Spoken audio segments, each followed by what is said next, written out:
A sabedoria determina que a qualidade, a sabedoria determina a qualidade das decisões tomadas, das decisões que você toma. Você conseguirá tudo o que desejar através das suas decisões sábias. Escreva aí, decisões sábias. Entendeu? Certamente você já ouviu eu falar, outros falarem, ou você também fala, que a vida é feita de decisões. Você decide, você faz as suas escolhas, é ou não é? E a Bíblia, que é a palavra de Deus, a Bíblia para nós é o nosso manual principal, é a nossa constituição espiritual. A Bíblia é um livro sobre decisões. A própria Bíblia é um livro de decisões. Vem à mente agora, bem fresquinho, quando Deus diz assim, olha, eu tenho colocado diante de vocês a bênção e a maldição, a vida e a morte. Agora faça a sua escolha, o que você quer. Entendeu? Então a vida é feita de escolhas.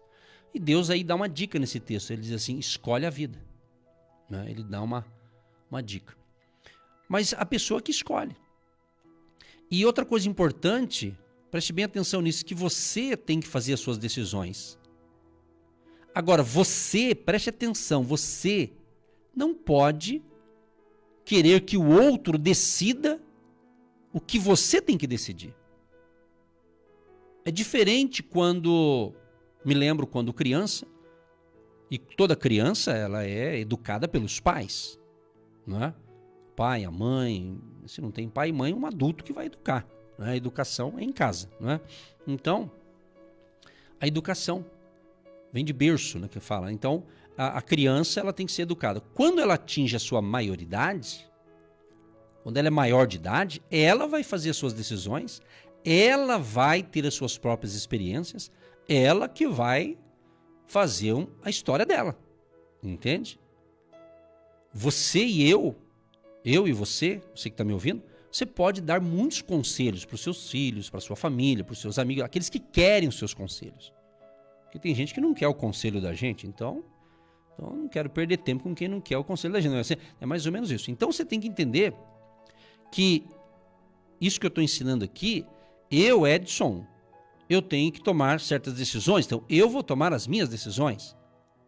Agora, a outra pessoa da minha família, ela tem que tomar as decisões dela. Eu posso dar dicas, orientações, instruções para um filho, para uma filha, para um sobrinho, para o irmão da fé, para alguém. Eu posso dar orientações, um conselho, isso é bíblico, né? Você ter bons conselheiros.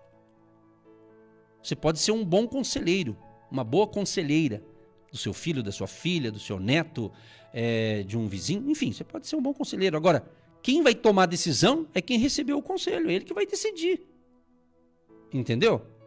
Então você tem que compreender isso. Então tem muita gente sofrendo, muitas pessoas sofrem, porque em vez delas ela cuidar da vida dela, para ela tomar suas próprias decisões, ela quer interferir na vida dos outros.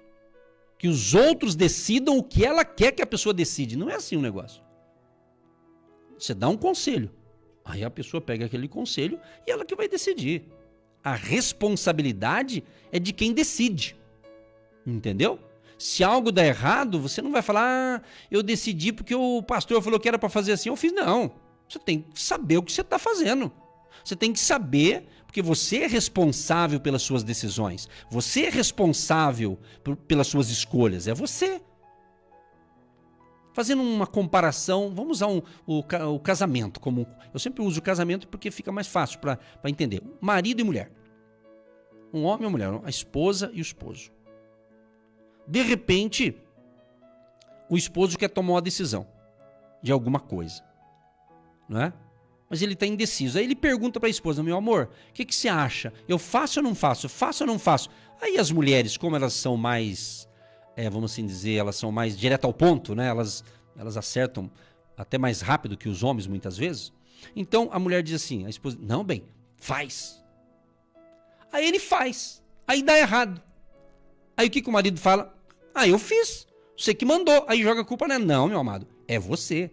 ela só falou, agora você tinha que ter convicção. Isso vice-versa, para a mulher é a mesma coisa. Compreendeu? Então, a vida é feita de escolhas, de decisões. Então, existem muitas decisões. Agora, a primeira decisão importante é você crer na palavra de Deus. Essa é uma decisão fundamental. Você crer na palavra de Deus. Eu decidi crer na palavra de Deus. Entendeu? Tem várias decisões, mas eu estou começando aqui pela ordem. A decisão em crer na palavra de Deus como uma palavra infalível. O salmista diz no Salmo 119:11: escondi a tua palavra no meu coração para eu não pecar contra ti. Então ele decidiu. Ele colocou a palavra de Deus no coração dele para ele não pecar contra Deus. Isso é decisão. Salmo 119:105 diz: lâmpada para os meus pés é a tua palavra e luz para o meu caminho. Ele decidiu, lâmpada. Luz. Entendeu? Então, é decisão de crer na palavra. Então, você quer colocar ordem na sua vida? Isso aqui eu tenho que pensar para mim, gente. Preste atenção. Isso aqui é para mim. Isso aqui é para você que está ouvindo essa instrução. Entendeu? A decisão é sua, em crer e não crer. Ok? Deuteronômio 6, verso 7 diz assim: e as ensinarás a teus filhos, e delas falarás sentado em tua casa e andando pelo caminho, ao deitar-se e ao levantar-se. Ensinará aos teus filhos. Quando os meus filhos eram pequenos, eu ensinei essas coisas para eles. Eu li a Bíblia para eles. Um dos meus filhos, lembro quando pequenininho, ele tinha o quarto dele. E eu lembro muito bem uma cena bem fresquinha na minha cabeça. Ele falava: pai, deita comigo. Numa caminha de solteiro dele, ele deitava, eu deitava do ladinho dele, e ele pedia: conta uma história para mim. E eu contava. E geralmente eu contava uma história bíblica, né? E narrava ali, numa linguagem mais simples, para uma criança. E às vezes eu estava cansado, querendo dormir, e ele segurava no meu braço. E eu ia saindo de fininho, assim, pensando que ele estava dormindo. Quando ele sentia que eu estava saindo, ele apertava o meu braço, ele não soltava. E eu percebi, ele está acordado ainda, ele está... E eu ficava contando. Então, eles cresceram ouvindo. Hoje eles são adultos. Hoje eles têm a vida própria. Mas a palavra de Deus foi incutida no coração deles. E eu fico feliz. Outra coisa, eu me lembro quando, recém-chegado em Curitiba, e eu gosto, quando eu vou numa loja, num shopping, geralmente eu visito uma livraria. Isso é sagrado quase. Vou lá, dou uma olhada, alguns livros, dou uma observada. Às vezes não compro nada, mas dou uma lida na capa de um livro. Sempre tem alguma coisa para fazer ali, né? Porque isso é cultura, né? Isso é muito bom, ler. E eu lembro, eles pequenos, nós ia passear no shopping, e eu entrava numa loja de uma livraria, e eles entravam comigo. E eles me observavam, principalmente o menino, ele observava, estava observando ele, lendo ali.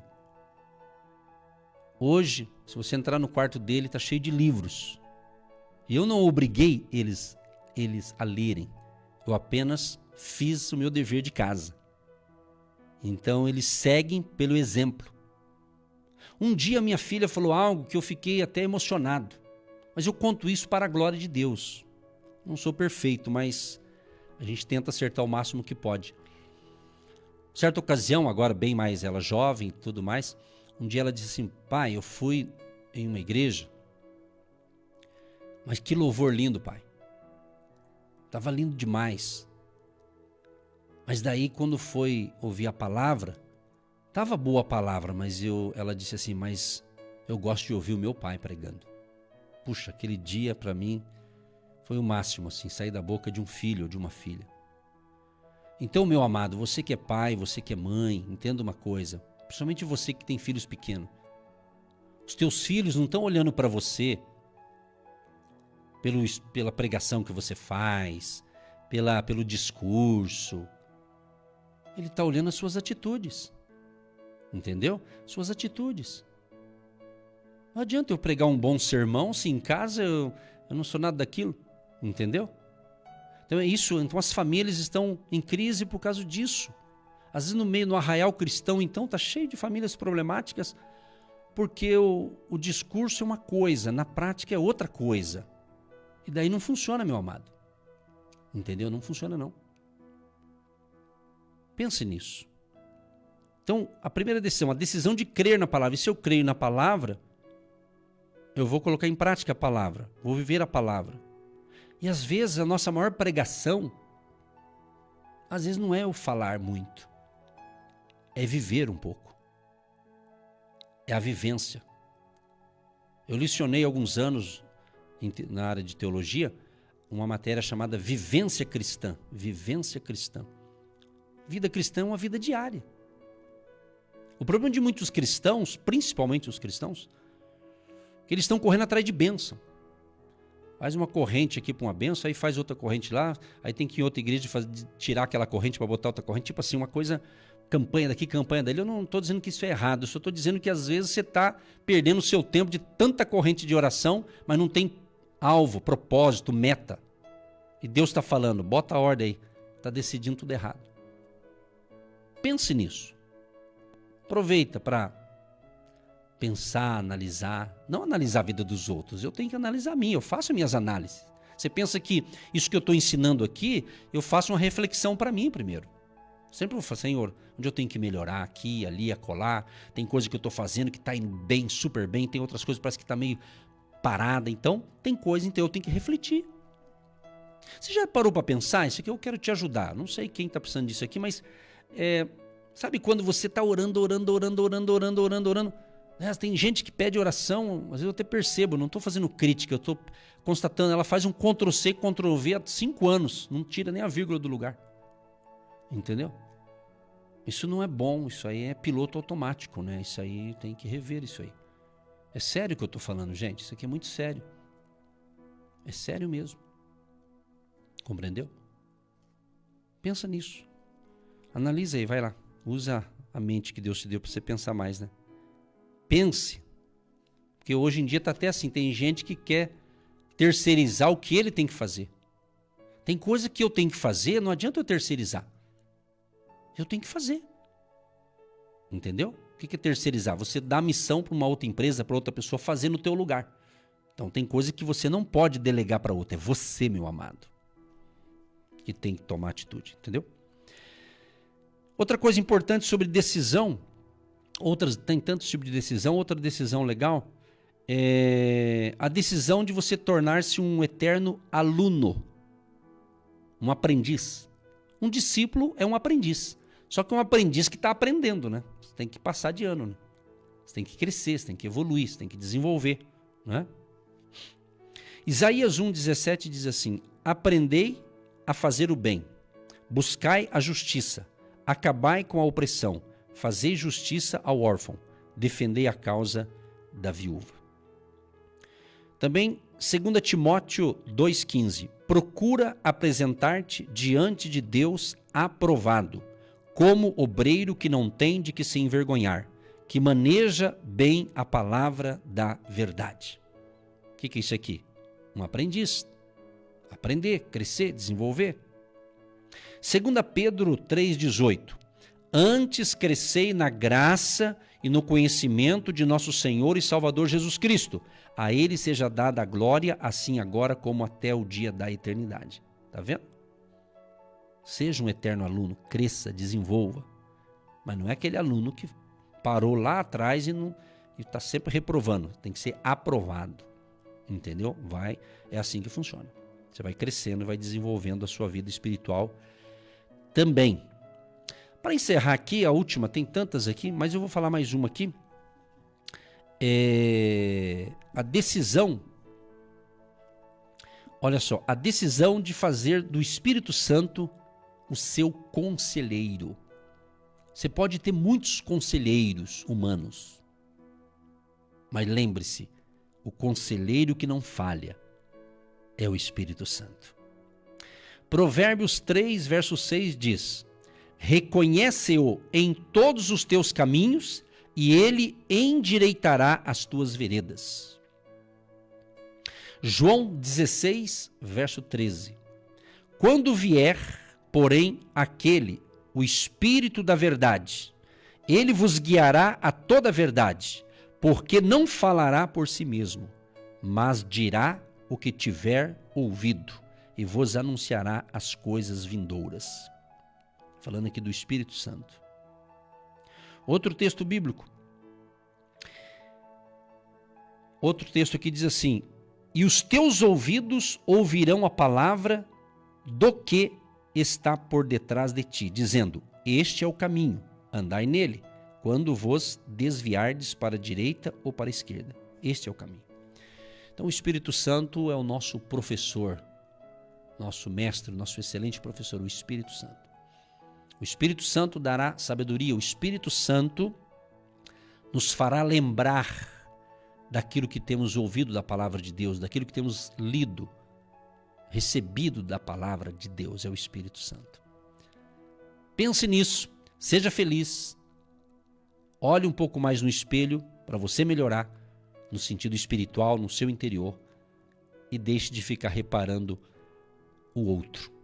Conserte a si próprio. Se eu me consertar, o mundo vai ser melhor. Se você melhorar, as coisas vão melhorar. Não espere o outro melhorar, melhore você. Essa palavra é para mim, tá? Essa palavra é para quem está interessado em ter uma vida abundante, em nome de Jesus. Querido Deus e Pai, eu quero te louvar e te agradecer por mais uma temporada, por mais um mês, por mais uma etapa, por mais um ciclo. Muito obrigado, Senhor, por tudo que o Senhor tem nos dado diariamente. Obrigado, Senhor, pelas bênçãos, principalmente a bênção da salvação, da vida eterna, a bênção da cura, a bênção da provisão, do suprimento. Obrigado, Senhor, por todos que nos acompanham durante toda a semana e fazem deste horário um momento profético, um momento espiritual, um momento devocional. Libera, Senhor, a tua graça, favor, bondade e misericórdia sobre todos nós, sobre todos os ouvintes do Brasil e do mundo, onde estamos chegando com este momento inspirativo, com esse momento de palavra, com esse momento de orações, de intercessões. Esteja acontecendo milagres extraordinários. Abençoa tanto a vida espiritual, física, emocional e também a área financeira, Pai, uma área em que tem tirado o sono de muita gente devido a contas, compromissos que precisam ser saudados, seja da pessoa física, da empresa, da parte jurídica. Ó Deus, libera o favor, a provisão, o socorro, Senhor, que todos estão precisando nesta área também das finanças. Abençoa os dizimistas, ofertantes, agentes de Deus e todos aqueles que semeiam no ministério, que semeiam no nosso ministério, que têm plantado a semente da fé. Libera o teu favor. Milagres aconteçam. Pessoas que têm dinheiro para receber, tudo que tiver travando para que esse dinheiro não chegue, vai ser destravado hoje. Em nome de Jesus nós cremos, em nome de Jesus nós oramos, pedindo a bênção e pedindo as portas se abrindo, a provisão chegando, em nome de Jesus. Senhor, abençoa também os casais, que haja paz e harmonia neste casamento. Abençoa os jovens, adolescentes, crianças, a família querida, meu Deus, e também todos os idosos, o pessoal da terceira idade, ou da melhor idade, as pessoas mais experientes de vida. Renove as forças de cada um deles. E obrigado, Senhor, por todas as bênçãos, curas e maravilhas que o Senhor realizou essa semana e que está realizando hoje e o que ainda vai realizar. Nós já te agradecemos antecipadamente por todas as bênçãos. Obrigado, Senhor. Louvado seja o teu nome. A ti toda a honra, glória e louvor, e a bênção da abundância da paz reine nos corações que nos ouvem agora. E essa bênção alcance todo o Brasil, toda a nação brasileira, em qualquer parte do planeta Terra que chegar esta mensagem em áudio ou vídeo, chega ali o agir de Deus em nome de Jesus. Abençoa a água, que após a oração seja um remédio espiritual, e a caneta para assinarmos contratos generosos e abençoados em nome de Jesus. Amém. Você que se identifica com nosso ministério, Agindo Deus, quem impedirá? E tem interesse em investir uma oferta missionária em nossa programação? Torne-se um agente de fé e faça parte dessas pessoas de fé que semeiam com fé e vão colher o que semeiam. Anote chave Pix e-mail. Eu sou um agente de Deus, @gmail.com.